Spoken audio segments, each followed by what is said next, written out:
सबसे पहले है वेबसाइट क्या है? ये हमने वर्कशॉप में भी पढ़ा था कि वेबसाइट होती है हमारी कलेक्शन ऑफ वेब पेजेज, यानी हमारे पेजेज का कलेक्शन, जिन्हें हम वेब पेज भी कहते हैं। इसी को हम कहते हैं वेबसाइट्स, यानी एक या एक से ज़्यादा पेजेज मिलकर वेबसाइट कहलाती हैं। ठीक है? इसके अलावा जब हम कोई भी वेबसाइट ओपन करते हैं, तो हमें जो फर्स्ट पेज दिखाई देता है, जैसे हमने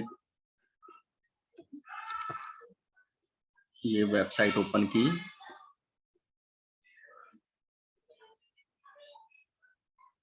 ठीक है, ये जो हमें फर्स्ट पेज दिखाई दे रहा है, इसे हम बोलते हैं होम पेज। ठीक है, ऊपर का टॉप का एरिया जहां पर हमारा ये लोगो लगा हुआ है, ये मेन्यू लगे हुए हैं, इसको हम बोलते हैं हेडर एरिया। ठीक है ना, ये नोट्स बनाना, इसको हम बोलते हैं हेडर एरिया। और ये पूरा कंप्लीट जितना भी पार्ट है हेडर से नीचे, ये यहाँ तक, ये ब्लैक तक, यानी व्हाइट व्हाइट जितना भी है ये पूरा हमारा कहलाता है बॉडी। ठीक है, और लास्ट में नीचे जहाँ पे ऑल राइट रिजर्व लिखा हुआ है, ये एरिया हमारा यानी नीचे का ये कहलाता है फुटर। ठीक है, हेडर, बॉडी और फुटर ये होते हैं किसी भी वेबसाइट के पेजेज में, और ये सारे पेजेज मिलकर कहलाते हैं वेबसाइट। इन्हीं पेजेज को हम वेब पेज के नाम से भी जानते हैं। पेज, वेब पेज, ये वर्ड बार बार यूज में आएगा। हेडर, फुटर, बॉडी, ये वर्ड बार बार यूज में आएंगे। ठीक है, ये मेन्यू या और लिंक्स कहलाती हैं। ये जितनी भी लगी हुई हैं ये सारी हैं हमारी लिंक, और ऊपर जो ये लगे हुए हैं ट्यूटोरियल, पीडीएफ, ये हैं हमारे मेन्यू। ठीक है, यहाँ तक क्लियर होगा। नेक्स्ट चलते हैं हम। इसके अलावा हमने लैंडिंग पेज के बारे में भी पढ़ा था। लैंडिंग पेज होता है जिसमें हेडर और फुटर नहीं होते हैं। ठीक है, इसे हम और डिटेल में पढ़ते हैं। बेसिक स्ट्रक्चर, हेडर और फुटर। किसी भी वेबसाइट में हेडर और फुटर दोनों ही अवेलेबल होते हैं, और लैंडिंग पेज में हेडर और फुटर दोनों ही नहीं होते। ठीक है, वेबसाइट में हेडर फुटर दोनों होते हैं, लैंडिंग पेज में हेडर और फुटर दोनों ही नहीं होते।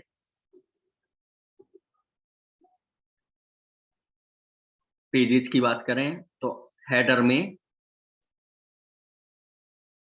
वेबसाइट में काफी सारे पेजेस होते हैं, जिनमें से मेन पेज हैं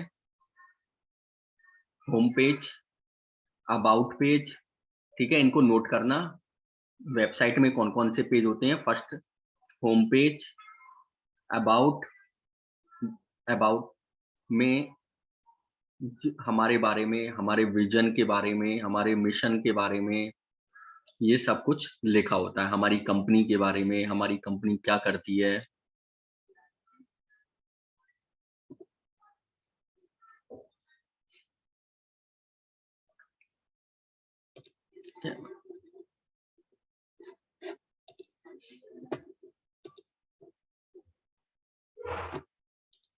ठीक है, हमारी कंपनी क्या करती है, ये सब चीजें अबाउट अस में लिखे होते हैं। ठीक है, इसके बाद सर्विसेज या प्रोडक्ट पेज होता है। यदि सर्विस वेबसाइट है तो सर्विसेज के बारे में कि हम क्या सर्विस प्रोवाइड कराते हैं, और यदि हम प्रोडक्ट सेल करते हैं तो प्रोडक्ट पेज होता है कि हमारे पेज में कौन कौन से प्रोडक्ट हैं। जैसे अमेजॉन, फ्लिपकार्ट, ये प्रोडक्ट बेस्ड वेबसाइट है, तो इसमें प्रोडक्ट के बारे में प्रोडक्ट्स की इंफॉर्मेशन होती है। और यदि कोई कंपनी, कोई फर्म या कोई इंडिविजुअल पर्सन सर्विस प्रोवाइड कराता है तो उसमें सर्विसेज की डिटेल होती है। ठीक है, होम, अबाउट अस, सर्विसेज या प्रोडक्ट। इसके अलावा नेक्स्ट पेज होता है कॉन्टैक्ट पेज, जिसमें हमारे कॉन्टैक्ट डिटेल्स होती है। यहाँ पर ये रहा कॉन्टैक्ट डिटेल्स। कॉन्टैक्ट डिटेल में कंपनी का नाम, कंपनी का एड्रेस, कॉन्टैक्ट डिटेल और गूगल मैप, ये सब लगे होते हैं। ठीक है, ये तो हो गया हेडर में कौन कौन से पेज होते हैं। ठीक है, ये है मेनली पेज। इसके अलावा प्रोडक्ट में कई कंपनीज में क्वालिटी पेज भी होता है, कि जिसमें क्वालिटी के बारे में बताया गया है। और भी इसके अलावा काफी सारे अलग अलग तरह के पेजेस होते हैं। हम मेनली मेन पेज की बात करते हैं आज, क्योंकि आज ज्यादा पेजेस की बात करेंगे तो कंफ्यूज हो जाएंगे। Home, about us, contact page और सर्विस या प्रोडक्ट पेज। अगर हम फुटर की बात करें, ठीक है, ये तो हो गया हेडर में, वेबसाइट में। हम लैंडिंग पेज की भी बात करते हैं। लैंडिंग पेज में केवल और केवल एक पेज होता है, होम पेज। ठीक है, होम पेज जो हमारा फर्स्ट पेज होता है, इसके अलावा कोई भी पेज नहीं होता, कहीं भी डिस्ट्रैक्शन के कोई भी चांसेस नहीं होते। ठीक है, अब आते हैं हम फुटर पे, जैसे हम सेकेंडरी पेजेस के नाम से लिखा हुआ है। ठीक है, फुटर या सेकेंडरी पेजेज। सबसे पहले हम वेबसाइट की बात करते हैं। वेबसाइट में ये चारों पेज ही होते हैं, policy, disclaimer, terms and condition, refund policy. ठीक है, इस कोर्स में हम ये चारों पेजेज बनाना भी सीखेंगे। हम रिफंड पॉलिसी बनाना भी सीखेंगे, प्राइवेसी पॉलिसी बनाना भी सीखेंगे, टर्म्स एंड कंडीशन कैसे बनाते हैं ये भी सीखेंगे, और डिस्क्लेमर भी सीखेंगे। ठीक है, ये एक मैं शो कर देता हूँ टर्म्स एंड कंडीशन।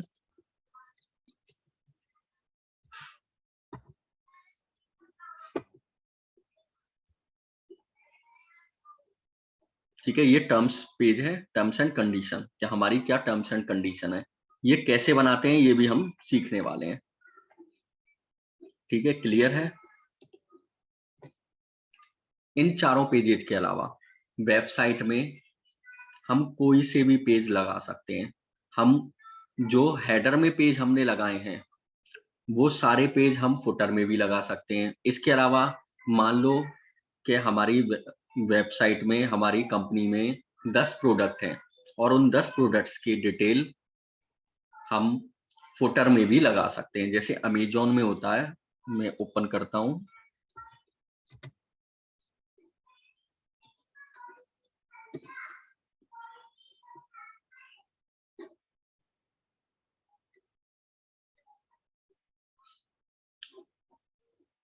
ठीक है, यहाँ पे कनेक्ट विद अस यानी फेसबुक की लिंक मैंने लगा दी, हमारे सोशल मीडिया की लिंक लगा दी। इसके अलावा मैंने फुटर में अबाउट अस और प्रेस रिलीज, करियर, ये सब लगा दिए। इसके अलावा मेक मनी विद अस या लेट अस हेल्प यू, यानी कोई सी भी लिंक हम इसमें लगा सकते हैं। जबकि लैंडिंग पेज में हमें कोई सी भी लिंक ऐसे नहीं लगानी है। ठीक है, केवल और केवल ये चार ही पेज हमारे लैंडिंग पेज में होते हैं, privacy policy, disclaimer, terms and condition and refund policy. इसके अलावा कोई भी पेज नहीं होता। ठीक है, ये हो गया प्राइमरी पेजेज यानी हेडर एंड सेकेंडरी पेजेज यानी फुटर। हम अप्रोच की बात करें तो हमारी वेबसाइट में मेन्यू भी होती हैं, लिंक्स भी होते हैं। ठीक है, और काफी सारे प्रोडक्ट होते हैं, काफी सारे यानी सब चीज हमें बताई जाती है हमारी वेबसाइट में। जबकि लैंडिंग पेज में हमारी प्रोडक्ट वैरायटी बिल्कुल भी नहीं होती, केवल और केवल एक प्रोडक्ट की होता है और उसी के बारे में कंप्लीट इंफॉर्मेशन दी जाती है कि ये प्रोडक्ट है हमारे पास, इसके ये फीचर्स हैं, इसके ये बेनिफिट हैं, और ये हमें क्यों लेना चाहिए, इसे लेने से हमें क्या फायदा होने वाला है, और ये कितने का है, कैसे परचेज कर सकते हैं। ये केवल और केवल एक ही प्रोडक्ट का डिस्क्रिप्शन है जो कि हमारे लैंडिंग पेज में होता है। तो वेबसाइट और लैंडिंग पेज में ये डिफरेंस हो गया। और अगर हम मेन डिफरेंस की बात करें तो वेबसाइट और लैंडिंग पेज में मेन डिफरेंस ये है कि हम कुछ परचेज करने गए, मान लो कोई मोबाइल परचेज करने गए हम वेबसाइट में, मोबाइल तो हमें कोई और लेना था, लेकिन वहां पर काफी सारे मोबाइल की वैरायटी दी हुई है।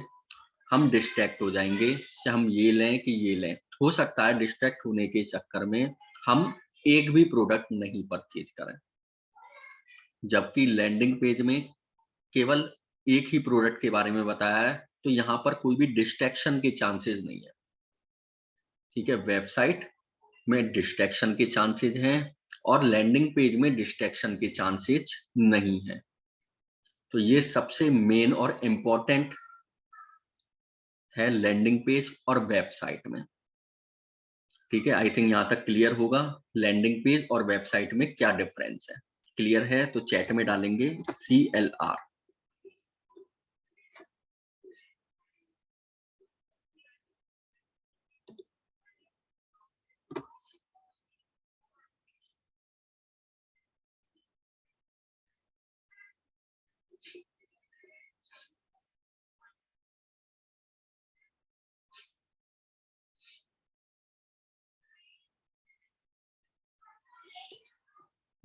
ठीक है, मैं रिपीट कर देता हूं।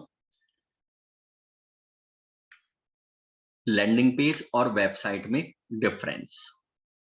वेबसाइट में हेडर होता है, फुटर होता है। लैंडिंग पेज में हेडर और फुटर कुछ भी नहीं होता। वेबसाइट में मेन्यू होते हैं, लिंक्स होती हैं, काफी सारे प्रोडक्ट होते हैं, प्रोडक्ट की वैरायटी होती है, जबकि लैंडिंग पेज में कोई मेन्यू नहीं होता, कोई लिंक्स नहीं होती, केवल और केवल एक ही प्रोडक्ट होता है और एक ही प्रोडक्ट का डिस्क्रिप्शन होता है। ठीक है, हेडर वेबसाइट में हेडर में भी पेजेज हैं और फुटर में भी पेजेज हैं, जबकि लैंडिंग पेज में ना तो हेडर में पेज है ना फुटर में पेज है। और ये जो 4 पेजेज हैं, privacy policy, disclaimer, terms and condition और रिफंड पॉलिसी, ये किसी भी वेबसाइट हो, ब्लॉग हो या लैंडिंग पेज हो, ये चारों पेज होने ही होने चाहिए। ये चारों पेज किसी भी वेबसाइट, ब्लॉग या लैंडिंग पेज में यदि नहीं है तो उसके बिना काम नहीं चल सकता। ठीक है, ये है डिफरेंस लैंडिंग पेज और वेबसाइट में। वेबसाइट में हम डिस्ट्रैक्ट होने के चांसेस रहते हैं, जबकि लैंडिंग पेज में किसी भी तरह के कोई भी डिस्ट्रैक्शन के चांसेस नहीं रहते। ठीक है, क्लियर है यहाँ तक वेबसाइट और लैंडिंग पेज में डिफरेंस। और यदि किसी को कुछ पूछना है तो हैंड रेज कर दे, मैं अनम्यूट कर दूंगा और प्रॉब्लम को सॉल्व करते हैं। उसके बाद फिर हम नेक्स्ट टॉपिक की तरफ आगे चलते हैं। नहीं तो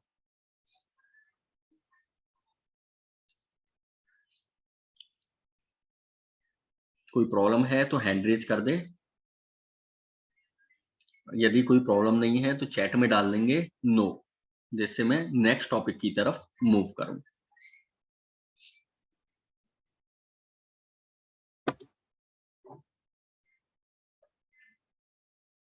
ठीक है, वेबसाइट और लैंडिंग पेज के अलावा हमारे पास एक और टर्म है ब्लॉग।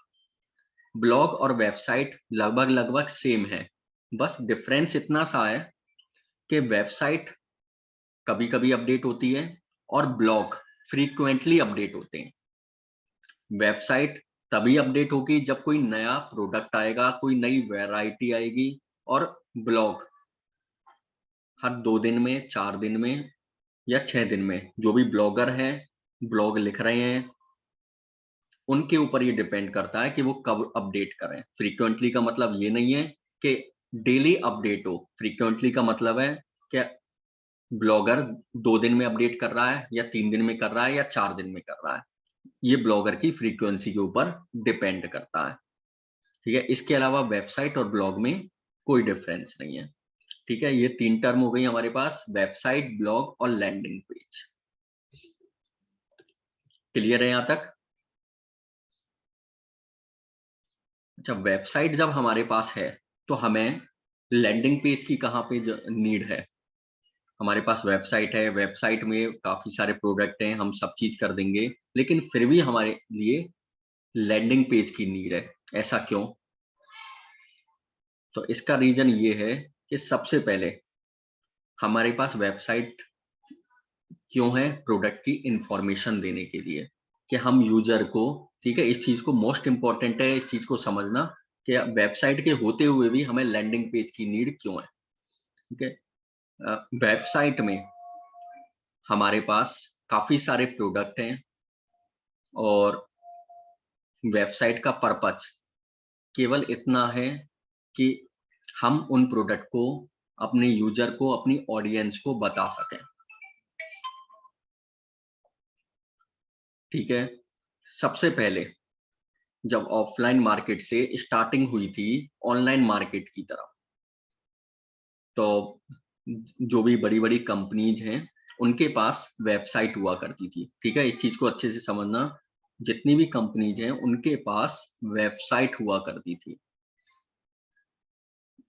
जो जब ऑनलाइन मार्केट में वो कंपनीज आई, उन्हें स्कोप लगा कंपनीज को कि ऑनलाइन मार्केट में काफ़ी फ़ायदा होने वाला है, काफ़ी बेनिफिट होने वाला है। तो ऑनलाइन मार्केट की तरफ कूद गई। अब मेन चीज़ थी ऑनलाइन मार्केट में कस्टमर को लेकर आना। ठीक है? इस चीज़ को समझना, कस्टमर को लेकर आना। तो कस्टमर कहाँ से आएगा? फेसबुक, गूगल एड्स से। कंपनीज ने एड्स चलाना स्टार्ट किया, फेसबुक ऐड चलाए, वेबसाइट पर अपनी ऑडियंस को कंपनीज लेकर आ गई। ठीक है? कंपनीज ने फेसबुक एड से अपनी वेबसाइट पर ट्रैफिक लेके आ गई, अपनी वेबसाइट में प्रोडक्ट को शो कराया और यूजर ने उस वेबसाइट से प्रोडक्ट परचेज किए। ठीक है? यहाँ तक हो गया कि वेबसाइट से यूजर ने, ऑडियंस ने प्रोडक्ट परचेज किए। ठीक है? जैसे जैसे कंपटीशन बढ़ता गया, ठीक है, जब कोई एक शॉप खुलती है और वो चलने लगती है, तो उसके साइड में ही इधर उधर काफी सारी शॉप खुल जाती हैं। उसी तरह से जब लोगों को लगा, कंपनीज को लगा कि हाँ, ये तो काफी बेनिफिट हो रहा है, ऑफलाइन की तुलना में कंपेयर करें तो ऑनलाइन में हमें बहुत बेनिफिट है, तो एक कंपनीज ज्यादा से ज्यादा ऑनलाइन मार्केट की तरफ आने लगी। ठीक है? जब कंपनीज ऑनलाइन मार्केट की तरफ आने लगी और ज्यादा कंपनीज आने लगी, ज्यादा लोग ऑनलाइन की तरफ जाने लगे, तो कंपटीशन बढ़ गया। कंपटीशन बढ़ने से हुआ क्या? तो धीरे धीरे वेबसाइट का जो खेल था वो खत्म होने लगा। लोगों को इसके बारे में पता चलने लगा, लोग डिस्ट्रैक्ट होने लगे। इसके अलावा मेन रीजन क्या होने लगा? एड्स। अब मान लो, हम इसे एग्जांपल से समझते हैं।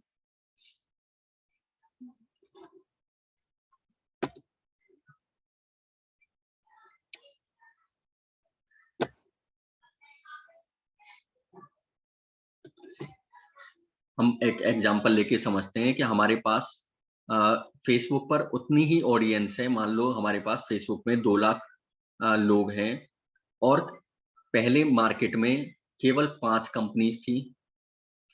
5 कंपनीज पे 2 लाख, और धीरे-धीरे मार्केट में लोग आते रहे। तो हुआ क्या? 50 कंपनीज आ गई, लेकिन फेसबुक के पास मार्केट कवर करने के लिए कितने हैं? वही 1 लाख रुपए। तो फेसबुक की जो कॉस्ट है, वो इंक्रीज होने लगी। और जब फेसबुक की कॉस्ट इंक्रीज होने लगी, तो जो कंपनीज हैं, उन्होंने इस लैंडिंग पेज के कॉन्सेप्ट को निकाला कि अब ये फेसबुक की ऐड बढ़ने लगी है, तो हम इस लैंडिंग पेज पर केवल एक ही प्रोडक्ट दिखाकर उससे ऑडियंस से हम सेल करते हैं। क्योंकि वेबसाइट का जो कॉन्सेप्ट है वो सब लोगों की समझ में आने लगा, फेसबुक की समझ में आने लगा, कॉस्ट बढ़ने लगी, तो लैंडिंग पेज का कॉन्सेप्ट सामने आया। ठीक है? इसके बारे में भी हम डिटेल में आगे बात करेंगे। फिलहाल हम वेबसाइट के बारे में कर रहे हैं, तो हम इसको कंटिन्यू करते हैं आगे कि वेबसाइट बनाने के लिए हमें क्या-क्या चाहिए। सबसे पहले एक टर्म होती है वेब डिजाइनर। वेब डिजाइनर जो वेबसाइट को डिजाइन करता है, वेबसाइट में क्या कलर होने चाहिए, क्या ग्राफिक्स हमें लगानी है, टेक्स्ट कौन-सा अच्छा लगेगा, फ़ॉन्ट कौन-सा अच्छा लगेगा, और इस सब चीज़ को डिजाइन करने के लिए सॉफ्टवेयर्स हैं, फ़ोटोशॉप और कैनवा। ठीक है? आप फ़ोटोशॉप में भी ये सब डिजाइन कर सकते हो और कैनवा में भी डिजाइन कर सकते हो। एक वेब डिजाइनर कलर कॉम्बिनेशन देखता है कि किस कलर कॉम्बिनेशन में हमें वेबसाइट क्रिएट करनी है। इसका स्क्रीनशॉट ले सकते हैं, ये जो स्लाइड है। ठीक है? स्क्रीनशॉट ले लो, 1 2 3। ठीक है? डन। हम आगे चलते हैं।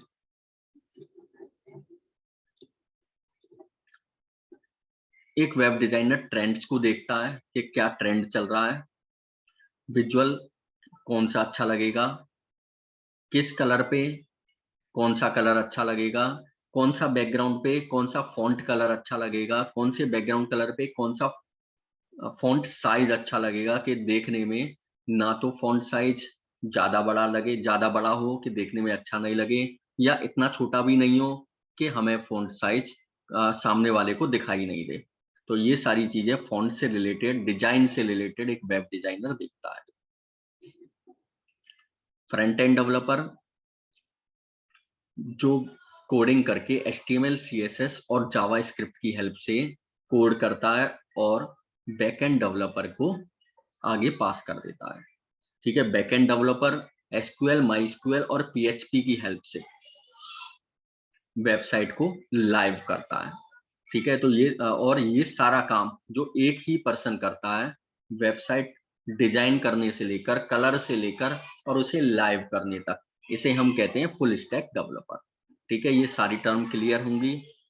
Web designer, front end developer, back end developer और फुल स्टैक डेवलपर।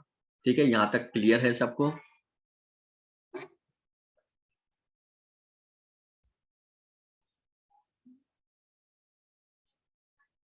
यदि कोई भी पॉइंट क्लियर नहीं है तो हैंड रेज कर सकते हैं। यदि कोई भी पॉइंट क्लियर नहीं है तो हैंड रेज कर सकते हैं। अच्छा, क्लियर है, चलो ठीक है, क्लियर है तो हम आगे चलते हैं। किसी को कुछ नहीं पूछना?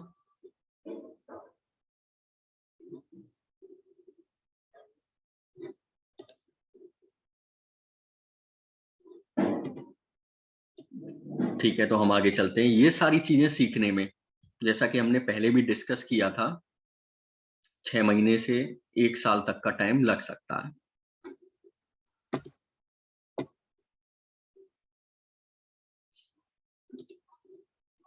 ठीक है, 6 महीने से 1 साल तक का टाइम लग सकता है।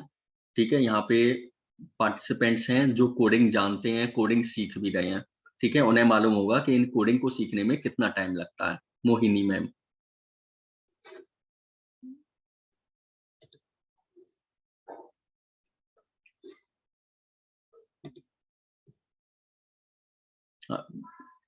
कोडिंग को सीखने में कितना टाइम लगता है, चैट में डालेंगे मोहिनी मैम।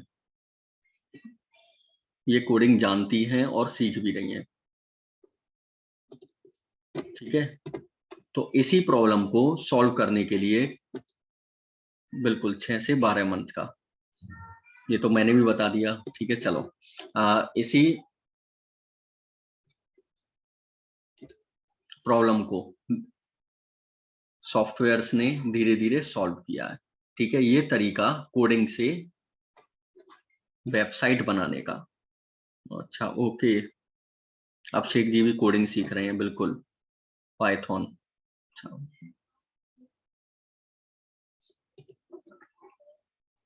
चलो अब यहाँ पे आ जाओ।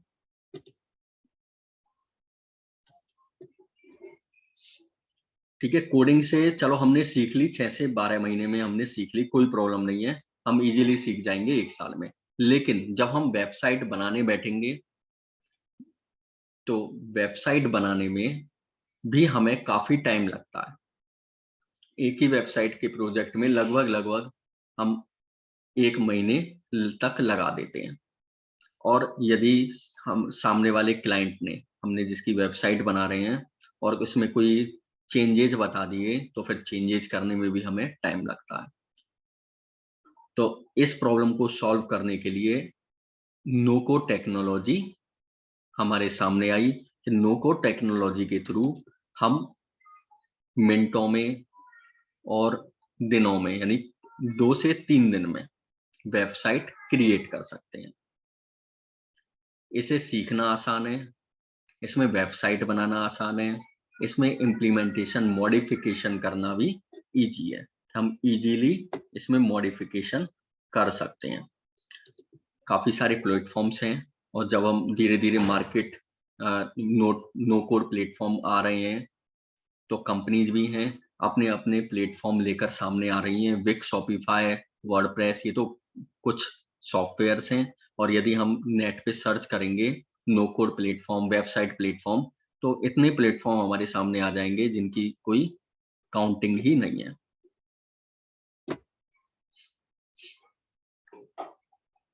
हाँ बिल्कुल करती हैं। और ये देखो, एक सर नोटाराम जी हॉस्पिटल,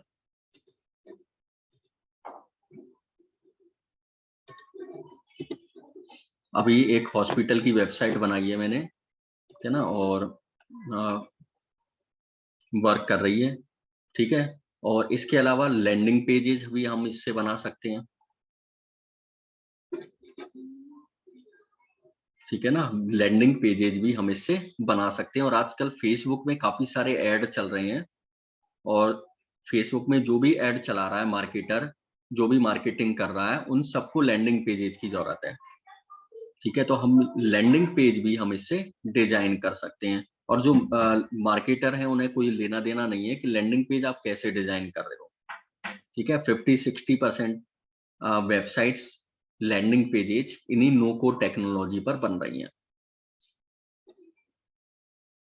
ठीक है। तो हम यहाँ पर वर्डप्रेस के बारे में पढ़ने वाले हैं कि हम वर्डप्रेस से वेबसाइट किस तरह से बना सकते हैं, ठीक है। ये फीचर्स जो इनके बारे में हम पहले भी बात कर चुके हैं, सीखना आसान है, समझना आसान है, इम्प्लीमेंटेशन रेडी डिजाइन मिलती है, और सबसे इम्पोर्टेंट एसईओ करना इजी है। एसईओ यानी सर्च इंजन ऑप्टिमाइजेशन।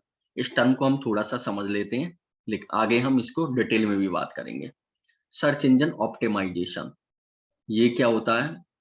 जब हम गूगल में कोई भी टॉपिक के बारे में, किसी भी प्रोडक्ट के बारे में सर्च करते हैं, तो टॉप पर जो हमारे सामने प्रोडक्ट आता है वो एसईओ के थ्रू आता है, जिसकी जितनी अच्छी एसईओ होगी वो पेज पर या पेज में भी टॉप पर रैंक करेगा, ठीक है। गूगल में हमने सबने सर्च किया होगा,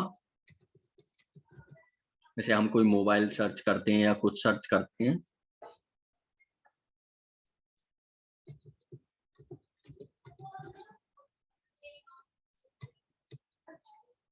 ये मैंने सर्च किया, ये एड्स हैं सबसे पहले, इनको हम हटा देते हैं, ठीक है। ये वेबसाइट्स आ गई, आईफोन, एप्पल, आईफोन, फ्लिपकार्ट की वेबसाइट। इस तरह से हम जो कुछ भी सर्च करते हैं ये सब कुछ एसईओ के थ्रू आता है। जैसे हम किसी भी टॉपिक के बारे में भी सर्च करें, तो यहाँ पे हम कोई भी टॉपिक लिखें तो उसके बारे में भी एसईओ से टॉप में हमारी पेज आते हैं, ठीक है। तो ये होती है एसईओ। इसके बारे में भी हम डिटेल में आगे पढ़ेंगे। हम वर्डप्रेस का यूज क्यों करने वाले हैं कि ये ओपन फ्री और ओपन सोर्स सॉफ्टवेयर है, इससे हम इजीली वेबसाइट्स क्रिएट कर सकते हैं। अब हम मेन टॉपिक पे आते हैं। हमें वेबसाइट के लिए या लैंडिंग पेज बनाने के लिए डोमेन नेम और होस्टिंग की जरूरत पड़ने वाली है, ठीक है।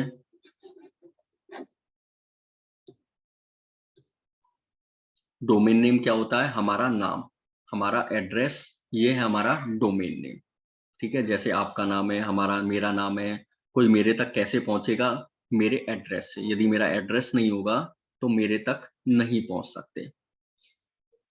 उसी तरह से इंटरनेट वर्ल्ड में हमें किसी वेबसाइट को ओपन करना है, किसी वेबसाइट को चलाना है, या हमें इंटरनेट वर्ल्ड में जाना है, तो सबसे पहले हमें डोमेन नेम की जरूरत पड़ती है। डोमेन नेम हमें डोमेन सर्विस प्रोवाइडर से परचेज करना होता है। डोमेन सर्विस प्रोवाइडर्स कौन कौन से हैं? गोडैडी, नेमचीप, होस्टिंगर, होस्टिंग राजा, ब्लू होस्ट, और भी काफी सारे डोमेन सर्विस प्रोवाइडर्स हैं। हम गूगल पे सर्च करेंगे डोमेन नेम,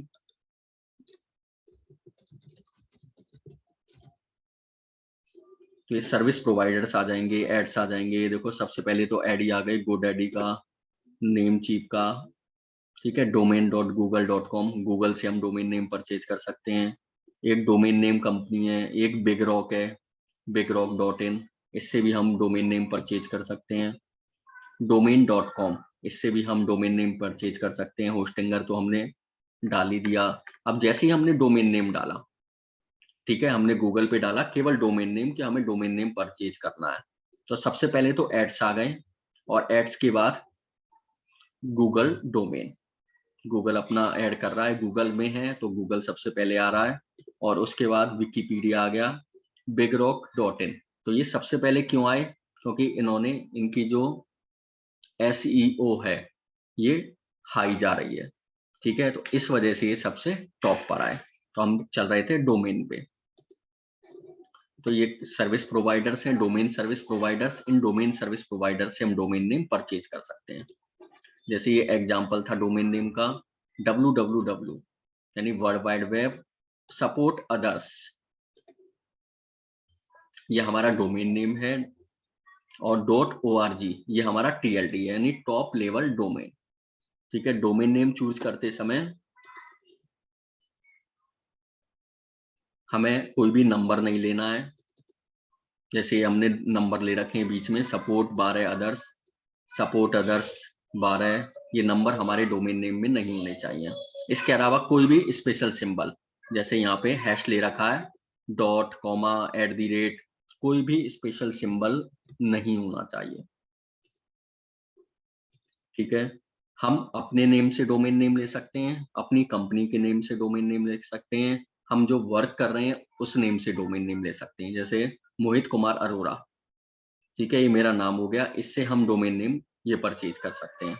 और TLD के साथ, TLD के बारे में भी हम बात करते हैं, मोहित डिजीवर्क, मोहित नाम हो गया, डिजीवर्क ये डिजिटल वर्क होगा, ठीक है। दूसरा, डोमेन नेम लेते समय सिंगुलर प्लूरल का ध्यान रखना है, ठीक है। मैं दो डोमेन नेम बता रहा हूँ, सपोर्ट अदर और दूसरा है सपोर्ट अदर्स। कौन सा डोमेन नेम याद रहेगा? मैंने दो डोमेन नेम बता दिए, support other, support others.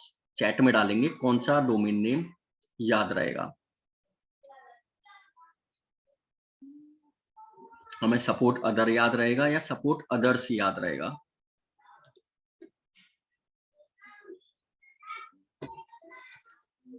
Support others के लिए डालेंगे 1,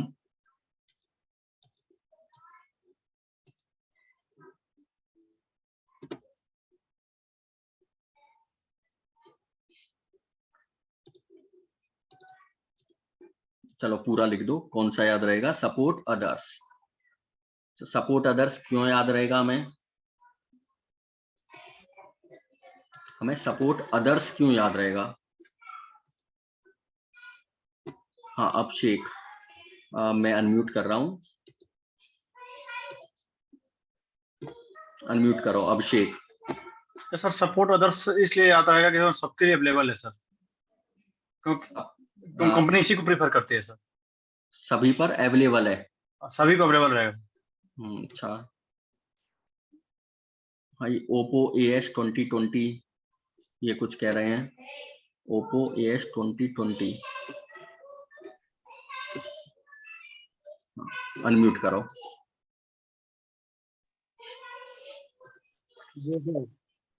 हाँ, सपोर्ट अदर्स क्यों याद रहेगा हमें? सपोर्ट अदर क्यों याद नहीं रहेगा?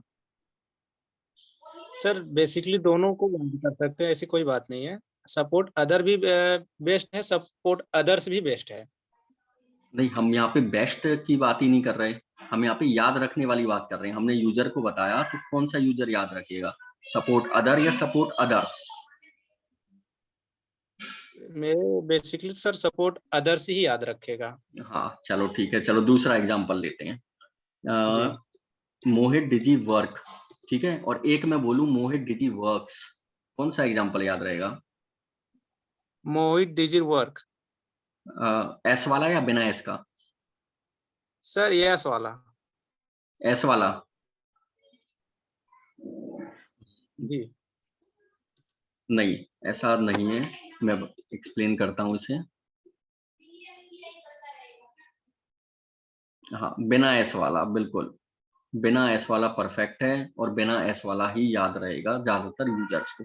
इसका ये सिंगुलर और प्लूरल हमें देखना है, ठीक है। सपोर्ट अदर्स, सपोर्ट अदर बोल के देखो 2-3 बार, support other, support other, support others, support others ही याद रहेगा। और मोहित डिजी वर्क्स, इसमें मोहित डिजी वर्क्स याद नहीं रहेगा, मोहित डिजी वर्क ही याद रहेगा। ठीक है, यहाँ पे केवल बेस्ट वाली कोई बात नहीं है, पर सिंगुलर और प्लूरल की वाली बात है। कुछ वर्ड्स ऐसे हैं जो सिंगुलर में ही हमें याद रहेंगे और कुछ वर्ड्स ऐसे हैं जो प्लूरल में हमें याद रहेंगे। ठीक है, केवल इसका ये रीजन है और कोई रीजन नहीं है। नहीं, एस लगाने और हटाने में कोई प्रॉब्लम नहीं होगी, केवल हम यूजर एक्सपीरियंस की बात कर रहे हैं। ठीक है ना, सपोर्ट अदर भी अच्छा है, सपोर्ट अदर्स भी अच्छा है, केवल यूजर एक्सपीरियंस की यहाँ पे बात कर रहे हैं। यहाँ पे हमें सपोर्ट सिंगुलर और प्लूरल देख के लेना है। अगर हमें मोहित डिजी वर्क्स, यहाँ पे ये ना तो जच रहा है ना ये किसी को याद रहने वाला है। यदि मैं एक सामने वाले को बताऊं मोहित डिजी वर्क और मोहित डिजी वर्क्स, तो मोहित डिजी वर्क सामने वाला भूल जाएगा, केवल इसी को याद रखेगा, मोहित डिजी वर्क। वर्क्स को वो भूल जाएगा, आज नहीं तो 2 दिन बाद भूल जाएगा। ठीक है ना, तो हमें इस सिंगुलर और प्लूरल को ध्यान में रखना है। उसी तरह से सपोर्ट अदर और सपोर्ट अदर्स दोनों बता दिए जाएं किसी यूजर को, तो वो 2-4-5 दिन बाद उसे सपोर्ट अदर्स ही याद रहेगा, सपोर्ट अदर सामने वाला भूल जाएगा। ठीक है ना, इसके अलावा ये सब बेस्ट है। ठीक है, कोई प्रॉब्लम नहीं है इसमें, इन चीजों का हमें ध्यान रखना है। ठीक है, अब हम आगे चलते हैं .tld।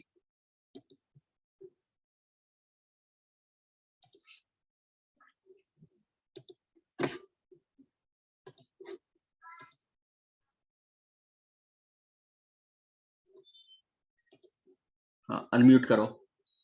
हेलो। हाँ जी, बोलो। हाँ सर, सपोर्ट अदर्स ज्यादा सही लग रहा है, क्योंकि सर लग रहा है ना? मैक्सिमम। हाँ, हाँ। केवल है ना कैसे अच्छा लग रहा है और कैसे पहचाना, 2-3 बार बोल के देख लो बस। सर सुनिए, जैसे जैसे जो वेबसाइट्स होती हैं उन लोगों मतलब वर्ल्ड वाइड वेब जो www. लिखते हैं हम लोग, हाँ जी, तो वर्ल्ड वाइड वेब सबके लिए, मतलब अभी पूरा वर्ल्ड के लिए, मतलब हमारी वेबसाइट विजुअल होती है। तो हाँ, अदर्स रहे, मतलब अदर्स रहेगा तो मतलब वो मतलब सबके लिए प्लूरल के लिए अवेलेबल है। तुम इसको है ना हटाओ, तुम रॉन्ग वे में जा रहे हो। ठीक है, www. जो भी है -- ठीक है, चाहे सपोर्ट अदर ले लो या सपोर्ट अदर्स ले लो, ये सब सबके लिए है। और जैसा कि तुमने इस चैट में भी डाला था कि ये अवेलेबल होगा, सबके लिए अवेलेबल होगा, तो ये सबके लिए अवेलेबल है। हम तो यहाँ पर केवल कौन सा देखने में अच्छा लग रहा है उसकी बात कर रहे हैं, सुनने में क्या अच्छा लग रहा है, केवल हम उसकी बात कर रहे हैं।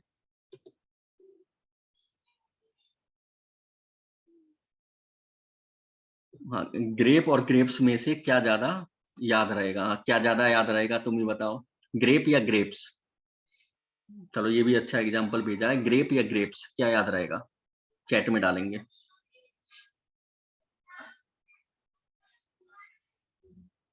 ग्रेप्स। ठीक है, क्लियर है, केवल याद रहने वाली बात है। ठीक है, 2-4 बार यूजर 2-4 दिन बाद भूल जाएगा, केवल इतना ही कॉन्सेप्ट है, इसके अलावा कोई कॉन्सेप्ट नहीं है। हाँ, बिल्कुल इजी होना चाहिए हमारे यूजर के लिए, हमारे ऑडियंस के लिए। ठीक है, इसका और कोई कॉन्सेप्ट नहीं है, केवल यही कॉन्सेप्ट है, यूजर 2-4 दिन बाद भूल जाएगा और इस डोमेन को याद नहीं रख पाएगा। तो केवल हम सिंगुलर और प्लूरल इसी बात पे लेके चल रहे हैं। सपोर्ट अदर, सपोर्ट अदर्स, 2-4 दिन बाद यूजर को सपोर्ट अदर्स ही याद रहेगा। मोहित डिजी वर्क, मोहित डिजी वर्क्स, 4 दिन बाद यूजर को मोहित डिजी वर्क ही याद रहेगा, यूजर डिजी वर्क्स को भूल जाएगा। ठीक है, इसके अलावा कोई इसमें कोई टेक्निकल इश्यू नहीं है कि जैसे ग्रेप और ग्रेप्स बताया, ग्रेप ग्रेप्स, ग्रेप्स ही याद रहेगा, ग्रेप याद नहीं रहेगा, और देखने में भी सुनने में भी अच्छा नहीं लग रहा। ठीक है, क्लियर है?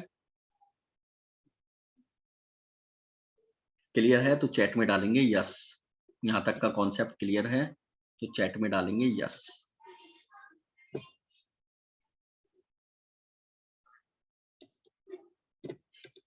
TLD, top level domains. हम ऑर्गेनाइजेशन हैं,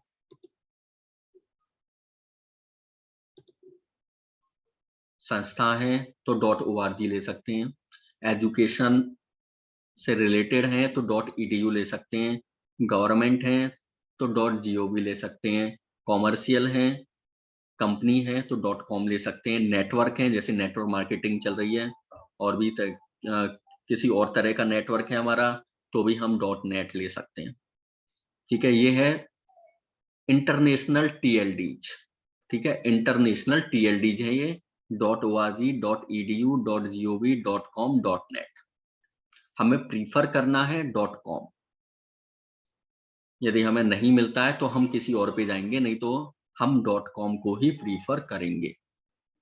ठीक है, नीचे भी उसके बाद में 3 TLD लिखे हुए हैं और आज इंटरनेट पर काफी सारे TLDs आ गए हैं क्योंकि जैसे जैसे मार्केट बढ़ता है, कंपटीशन बढ़ता है, नई नई कंपनियां आगे आ जाती हैं और नई नई कंपनी जैसे जैसे आगे आती जा रही हैं अपने अपने TLDs लेकर आ रही हैं और .online, .shop दुनिया भर के TLDs आ गए हैं। हम गूगल पे सर्च करेंगे कोई भी डोमेन नेम या डोमेन सर्विस प्रोवाइडर में कोई भी डोमेन नेम सर्च करेंगे, दुनिया भर के TLDs आ जाएंगे। ठीक है, जैसे मैं GoDaddy ही सबसे पहले कौन सी है, यही बिग रॉक ओपन है तो मैं इसी को ओपन कर लेता हूँ।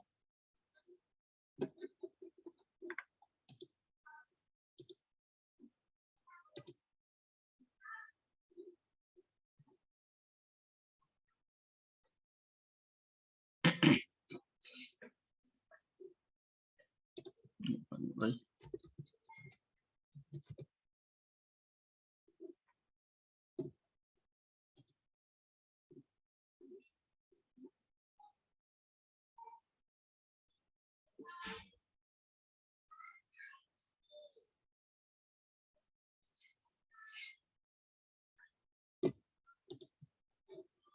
ये ओपन हो गई। यहाँ पे देखो .org, .in तो बताइए, .online, .gives, .net, .tag, .biz, .me, .icu, .us, .xyz दुनिया भर के TLDs आ गए हैं। ठीक है, हमें कहीं भी किसी पर भी नहीं जाना है, .com को प्रीफर करना है। ठीक है, अब आगे चलते हैं। बाकी के जितने भी हैं ये .in, .jp इन पांचों के अलावा ये सब नेशनल TLDs हैं। ठीक है, यानी डोमेस्टिक TLDs हैं। .in इंडिया की है, .jp जापान की है, .co, .in ये भी इंडिया की है। हर कंट्री की अलग अलग TLD होगी। ऑस्ट्रेलिया की AU है, इस तरह से दुनिया भर की होंगी। ठीक है, तो हम .in ले सकते हैं, इंडिया में है, .co, .in ले सकते हैं। ठीक है, लेकिन इसका मतलब ये नहीं है कि मुझे .com नहीं मिली तो मैंने .co, .in ले ली या .in ले ली, इन दोनों में से कोई भी ले ली, इंडिया की डोमेस्टिक है तो इसका मतलब ये बिल्कुल नहीं है कि ये इंडिया में ही चलेगी वेबसाइट। ये वेबसाइट ऑल ओवर वर्ल्ड में रन करेगी। मैं जापान में इस वेबसाइट को खोलूंगा supportothers.in तो वहां भी चलेगी, ऑस्ट्रेलिया में भी चलेगी, हर कंट्री में ये चलेगी। ठीक है, तो हम इसे ले सकते हैं। जापान की वेबसाइट है तो इसका मतलब ये नहीं है .jp ले लिया तो जापान में ही चलेगी, इंडिया में रन नहीं करेगी, ये हर जगह चलेगी।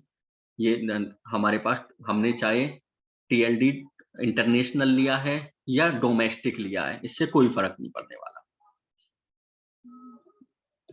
ठीक है, क्लियर है। हम TLD डोमेस्टिक भी ले सकते हैं और इंटरनेशनल भी ले सकते हैं, प्रीफर हमें .com करना है।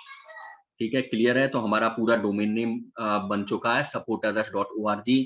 इसको भी मैं आगे और लगा दूं, मैं इसको वापस ओपन करता हूँ www वर्ल्ड वाइड वेब, इसको और ऊपर आगे मैं लिख देता हूँ HTTP,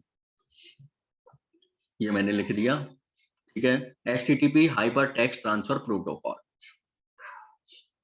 एक होता है HTTPS hyper text transfer protocol secure.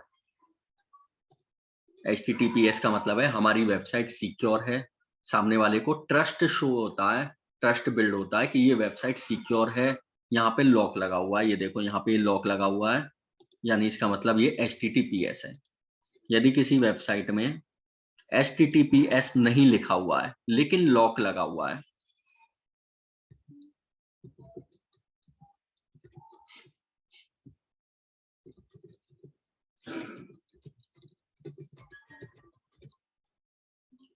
ठीक है, यदि किसी वेबसाइट में HTTPS नहीं लिखा हुआ है, केवल www से स्टार्ट है लेकिन लॉक लगा हुआ है, तो इसका मतलब वो वेबसाइट सिक्योर है, HTTPS ही है। ठीक है, hyper text transfer protocol secure. जितनी भी पेमेंट वेबसाइट्स हैं जिसमें हम पेमेंट कर सकते हैं, शॉप इसमें भी लिखा हुआ है। चलो कईयों में नहीं लिखा होता, केवल इतना होता है, तो कोई प्रॉब्लम नहीं है, लेकिन लॉक लगा हुआ होना चाहिए। हमें लॉक का सिंबल जरूर देखना है किसी भी वेबसाइट पर पेमेंट करने से पहले।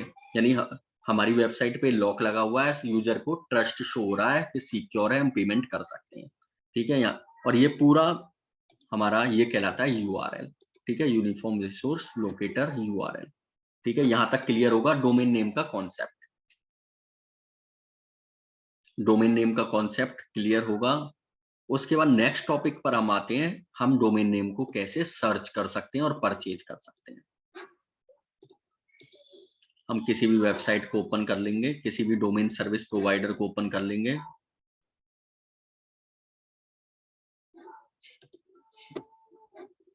यहाँ पे हम डोमेन पे जाएंगे, डोमेन पे जाने के बाद डोमेन नेम सर्च पर हम जाएंगे। यहाँ पर हम डोमेन नेम को सर्च कर सकते हैं। ठीक है, जैसे हमने डाला mohitdigiwork.com, ठीक है, और ये सर्च किया।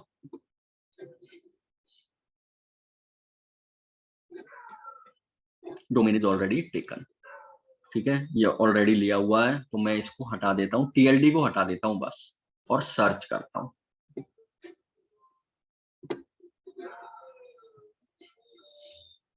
mohitdigiwork.in ये मैं ले सकता हूँ। ये 549 रुपीज पर ईयर है। ठीक है, इसके अलावा .online .pro ये सब चीजें, ये डोमेन नेम काफी सारे टीएलडी हैं। डोमेन नेम परचेज करने से पहले इस चीज को बहुत मोस्ट इंपॉर्टेंट है, ध्यान रखना। 75 रुपए हम .online में परचेज कर लेते हैं। ठीक है, हमें 75 रुपए 75 रुपीज दिख रहे हैं यहाँ पे, लेकिन ऊपर ये कटा हुआ नहीं दिख रहा, कई बार हमें नहीं दिखाई देता। ये 2659 है। और जब रिन्यूअल कराने का चांस आता है कि रिन्यूअल कराना है, तो जो हमारा बिल आता है वो आता है 2659 रुपए प्लस टैक्स। तो किसी भी डोमेन को परचेज करने से पहले इस चीज को जरूर देख लें। ठीक है, तब ही डोमेन को हम परचेज करें कि कहीं रिन्यूअल चार्ज एक्स्ट्रा तो नहीं है। यहाँ पे 79 रुपीज शो हो रहा है और कटा हुआ है यहाँ पे 2629। यानी जब रिन्यूअल की बारी आएगी तो ये हमसे इतने रुपए मांग लेगा। ये देखो 3959 रुपए, 3729 रुपए, 3799 रुपए। ठीक है, ये तो खैर मिल भी एक्सपेंसिव रहा है। ठीक है, ये डोमेन नेम हमें किस तरह से सर्च करना है क्लियर होगा। डोमेन नेम सर्च करने के बाद हम ऐड टू कार्ट पर क्लिक करेंगे और ये वेरीफाई करेगा कि अवेलेबल है। कंटिन्यू टू कार्ट पर मैं क्लिक कर दूंगा।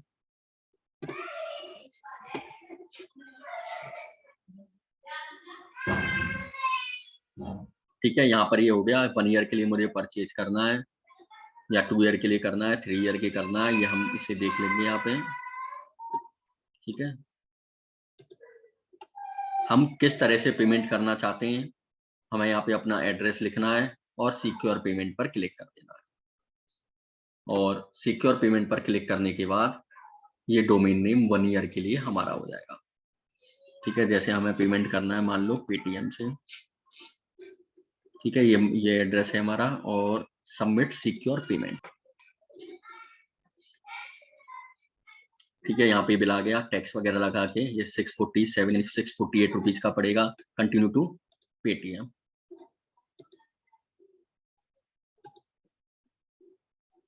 ठीक है, अब ये हमसे क्यूआर कोड स्कैन करने को भी बोल रहा है। क्यूआर कोड स्कैन कर दो और या फिर लॉगिन कर दो। ये जो कुछ भी करना है इसे करके और हम इसे परचेज कर सकते हैं। ठीक है, मैं यहाँ पे परचेज नहीं कर रहा हूँ। ठीक है, ये क्लियर होगा यहाँ तक का कॉन्सेप्ट कि डोमेन नेम को हम किस तरीके से परचेज कर सकते हैं। ठीक है, यहाँ तक आज जो कुछ भी हमने पढ़ा, आज के सेशन में कोई प्रॉब्लम किसी को, ये रिकॉर्डिंग मिल जाएगी।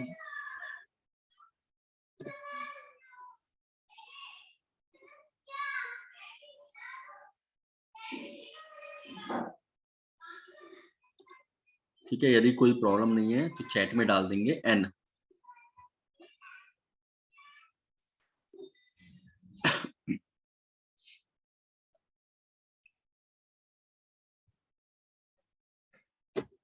क्या 1-2 दिन में एक्सेस मिल जाएगा? ठीक है, 1-2 दिन में रिकॉर्डिंग एक्सेस मिल जाएगा, पोर्टल मिल जाएगा, उस पोर्टल में ओपन कर सकते हैं। ठीक है, और ऐप का एक्सेस भी मिल जाएगा। ऐप डाउनलोड करना चाहें तो ऐप भी डाउनलोड कर सकते हैं, और पोर्टल में देखना चाहें तो पोर्टल में भी देख सकते हैं।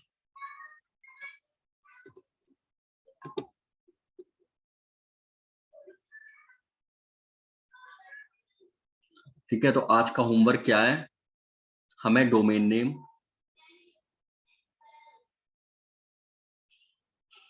हाँ ऐप है, ऐप भी है और पोर्टल, दोनों का एक्सेस मिल जाएगा। मुझे 2 दिन का टाइम दो, ऐप भी है और पोर्टल भी है।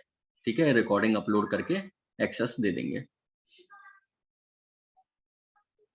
ठीक है, आज का होमवर्क ये है कि हमें डोमेन नेम को सर्च करना है, अपने नाम से, अपने वर्क के नाम से, अपनी कंपनी के नाम से, किसी भी नाम से सर्च करो, डोमेन नेम को सर्च करना है और ये देखना है अवेलेबल है या नहीं। ठीक है, क्लियर है?